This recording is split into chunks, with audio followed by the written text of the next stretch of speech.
Assalamualaikum warahmatullahi wabarakatuh. Saya Muhammad Nurita Bahtiar, NPM 22.2007, mata kuliah Filsafat Hukum kelas E. Dosen pengampu saya adalah Muhammad Alfi Pratama, S.Phil M.Phil. Kali ini saya akan membacakan cerita Socrates di dalam buku Dunia Sofi. Socrates adalah orang yang paling bijaksana, adalah orang yang mengetahui bahwa dia tidak tahu. Sophie segera mengenakan daster dan bergegas menuju dapur. Ibunya sedang berdiri di dekat meja dapur. Sophie memutuskan untuk tidak mengatakan apapun mengenai sebidang sutra itu. Apakah ibu sudah mengambil korannya? Tanyanya. Ibunya berpaling. Maukah kamu mengambilkan untukku? Sophie melesat keluar pintu dan sekejap menuju kotak surat. Hanya koran, dia tidak boleh berharap akan mendapat jawaban dalam waktu dekat. Kiranya di halaman depan koran itu dia membaca sesuatu mengenai batalion PBB Norwegia di Lebanon. Batalion PBB bukankah dicap pos yang terdapat pada kartu dari ayah Hilde? Namun perangkonya Norwegia. Barangkali para saudara PBB Norwegia mempunyai kantor pos sendiri. Kamu menjadi sangat tertarik pada koran, kata ibunya ketika Sophie kembali ke dapur. Untungnya ibunya tidak lagi berbicara tentang kotak surat dan sebagainya. Baik ketika sarapan maupun selanjutnya pada hari itu. Ketika ibu pergi berbelanja, Sophie membawa surat mengenai takdir ke sarang. Dia terkejut melihat sebuah amplop putih kecil di samping kaleng kue dengan sesuatu yang dari sang filosof. Sophie yakin sekali dia tidak meletakkan di sama. Amplop ini juga basah di sudut-sudutnya dan di situ terdapat beberapa lubang persis seperti yang telah diterimanya kemarin. Apakah sang filosof telah datang ke sini? Apakah dia tahu tentang tempat persembunyian rahasianya? Mengapa amplop itu basah? Semua pertanyaan ini membasuh kepalanya pusing. Dia membuka surat itu dan membaca isinya. Sophie yang baik akan membaca suratmu dengan penuh minat dan bukannya tanpa sedikit penyesalan. Sayangnya aku harus mengecewakanmu. Berkenaan dengan undangan itu kita akan bertemu suatu hari nanti, tetapi mungkin agak lama juga sebelum aku dapat datang sendiri ke sana. Aku harus mendapatkan uang. Mulai sekarang aku tidak lagi dapat mengirim sehingga surat-suratku telah lama itu akan terlalu berbahaya. Kelak surat-surat akan dikirim oleh utusan kecilku. Selain itu, surat-surat tersebut akan dibawa langsung ke tempat rahasia di taman ini. Kamu boleh terus menghubungi kapan kamu saja merasa perlu caranya. Letakkan sebuah amplop merah jambu dengan sepotong kue atas segumpal gula di dalamnya. Jika utusan itu menemukannya, dia akan membawanya langsung kepadaku. NB sungguh tidak menyenangkan menolak undangan seorang gadis muda untuk minum kopi. Tapi kadang-kadang itu terpaksa dilakukan. NB lagi jika kamu memerlukan selembar selendang sutra merah di suatu tempat, tolong simpan baik-baik. Kadang-kadang barang milik pribadi suka tercampur-campur, terutama di sekolah dan tempat-tempat semacam itu. Dan ini adalah sebuah kursus filsafat selama Alberto Knox.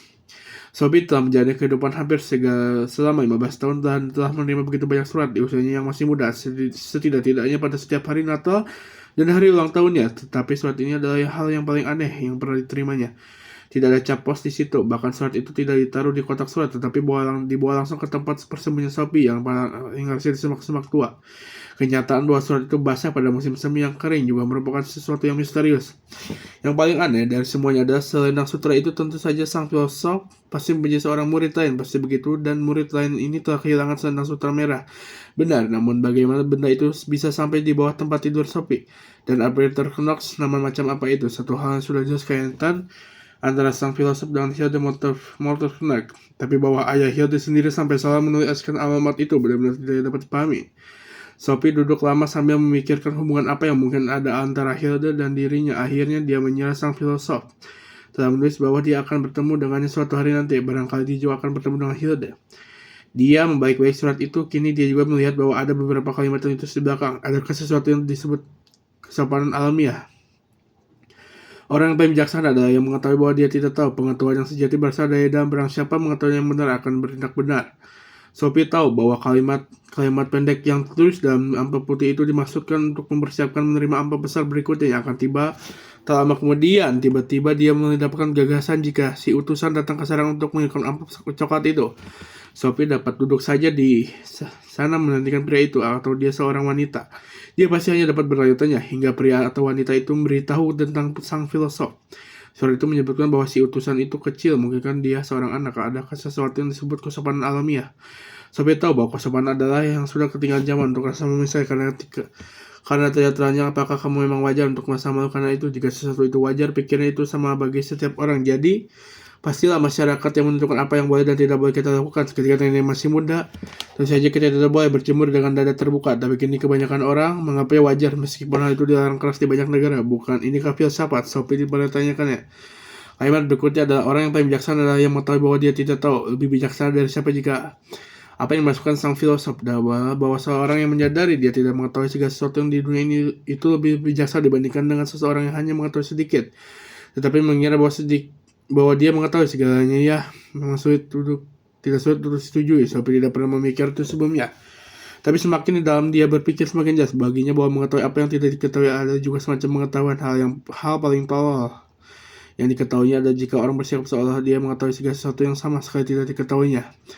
Kalimat berikutnya adalah tentang pengetahuan sejati yang berasal dari dalam, tapi bukan semua pengetahuan itu kepada setiap orang di luar.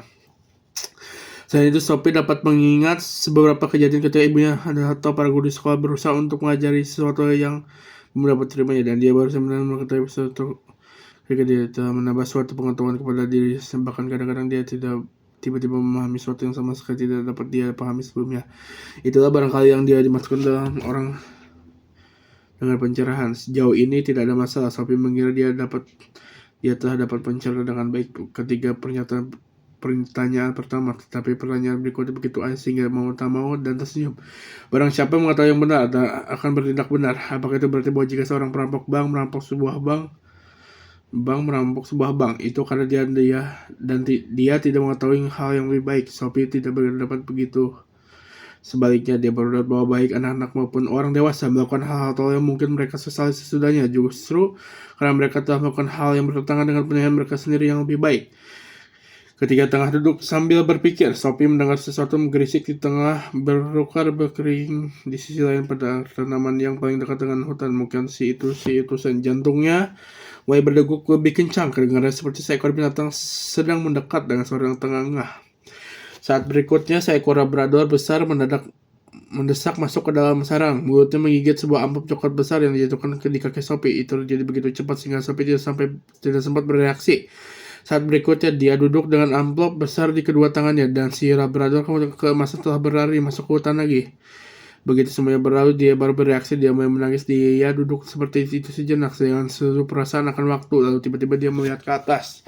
Jadi itulah utusan yang termasyhur. Sophie mengembuskan napas lega. Jas itu sebabnya mengapa pinggiran amplop itu basah dan ada lubangnya. Mengapa hal ini tidak pernah terpikirkan olehnya. Kini akalnya bisa menerima sarang sang filosof agar menaruh sebuah kue atau segumpal gula dalam amplop jika dia menulis surat kepada sang filosof. Dia mungkin tidak selalu secerdas yang diinginkan, tetapi siapa yang dapat menduga bahwa utusan itu ada seekor anjing yang terlatih itu memang sedikit luar biasa. Kini dia bisa mengabaikan sama sekali keinginan memaksa si utusan ke tempat tinggal Albert Knox. Sophie membuka amplop besar itu dan membaca sahabat Athena. Sophie yang baik, ketika kamu membaca, kamu mungkin telah bertemu Hermes. Tapi kalau belum, aku tambahkan di sini bahwa dia ada seekor anjing, tapi jangan khawatir, kelakuannya sangat beda lagi pula. Jauh lebih cerdas dibandingkan dengan banyak orang. Dia sama sekali tidak pernah berusaha untuk menimbulkan kesan bahwa dia lebih pandai daripada yang sebenarnya. Perlu juga diketahui bahwa namanya bukan tanpa makna. Dalam mitologi Yunani, Hermes adalah utusan para dewa. Dia juga dewa para pelaut, tapi kini dia tidak akan merusak hal itu. Setidaknya untuk saat ini yang lebih penting adalah bahwa Hermes juga memberikan namanya untuk kata hermetik, yang berarti tersembunyi atau tak terjangkau. Itu bukannya tidak cocok dengan tugas Hermes untuk menjaga arka kita berdua tetap sembunyi satu sama lain. Jadi si utusan telah diperkenalkan, tentu saja dia akan datang kalau namanya dipanggil dan berkelakuan baik. Tapi kembali pada filsafat, kita telah menyelesaikan bagian pertama pelajaran atau mengacu pada filosof alam dan tindakan mereka untuk tegas menjauhkan diri dari gambaran mitologi dunia. Kini kita akan bertemu dengan 3 filosof klasik besar, Socrates, Plato, dan Aristoteles. Masing-masing dengan kecaranya sendiri, para filosof ini mempengaruhi seluruh peradaban Eropa. Para filosof alam itu juga disebut para Socrates, sebab mereka hidup sebelum zaman Socrates. Meskipun Demokritus meninggal beberapa tahun setelah Socrates. Semua gagasan termasuk filsafat alam para Socrates. Socrates mewakili suatu era baru, secara geografis maupun temporal. Dia adalah filosof besar pertama yang dilahirkan di Athena, dan baik dia maupun kedua penerus hidup dan bekerja di sana. Mungkin ingin bahwa Anaxagoras. juga hidup di antena sebentar, tetapi kemudian diusir keluar sebab dikatakan bahwa matahari ada sebuah batu merah panas. Nasib Socrates tidak lebih baik. Oke, itu saja yang bisa saya sampaikan. Mohon maaf ada kekurangan kata atau bacaan yang kurang jelas. Wabillahi taufiq wal hidayah. Wassalamualaikum warahmatullahi wabarakatuh.